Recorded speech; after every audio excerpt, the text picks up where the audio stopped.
The human brain contains around 90 billion neurons. It's the most complex known object in the universe. So-called smart drugs exist to make it even more powerful. And 1 in 5 academics have used them, according to a Nature survey. If you look in the internet, you'll find loads of examples of people who take smart drugs writing about their experiences. I've got some of them here. I went from a C average student to an A+. I wrote 2,000 words in an hour and a half. My senses are sharper, my work is much faster.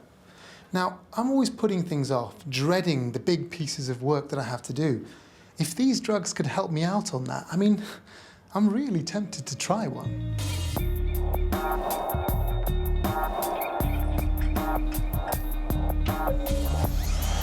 So-called smart drugs cover a variety of prescription medicines, originally developed to treat a range of brain disorders. Neuropsychologist Mittal Mehta studies the different effects they have on the brain. Well, if you think about cognitive enhancers, neurotropics or psychostimulants, these are all terms that you might hear in relation to smart drugs, but they really refer to drugs that are designed to treat people with cognitive impairment, such as Alzheimer's disease, patients with schizophrenia, patients with attention deficit disorder, traumatic brain injury. What are these drugs doing in the brains of people who actually are healthy? It might enhance information flow in certain brain systems, stabilising neural activity. And this is one way we think the psychostimulants might work in the frontal lobes of the brain.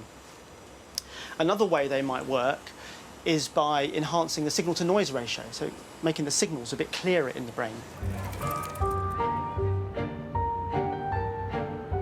I didn't realise it, but the use of smart drugs is allegedly quite widespread in the world of academia. Anders Sandberg is a philosopher who studies smart drugs, often under their influence.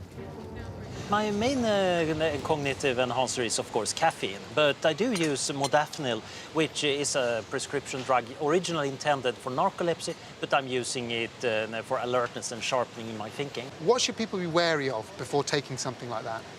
Cognitive enhancers, many of them are stimulants, and of course stimulants tend to raise your blood pressure and improve metabolism and exhaust you.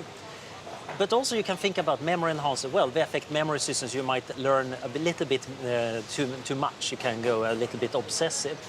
So there are always trade-offs. You need to figure out the right drug for the right task. In sports, performance-enhancing drugs are banned, as we want athletes to compete au naturel. It's the same with exams. Schools and universities want to test your natural ability. So in that context, taking any smart drugs, well, I mean, that's just cheating. At Cambridge University, Barbara Sahakian is looking at the wider social issues surrounding smart drugs. I've discussed it with student groups, and some of them feel they're being coerced into using them. They feel like they know that other students are using them to get an advantage. But outside of competitive cleverness, do you think that these drugs could help us to have a better and more productive society? I mean, first of all, we obviously need to have the safety information, long-term safety information. But when you consider that we do have an aging population and people want to stay at work better, want to function in their own homes for longer and not go into institutionalized care, we may well find that this is very good. We may also find that people are making faster discoveries.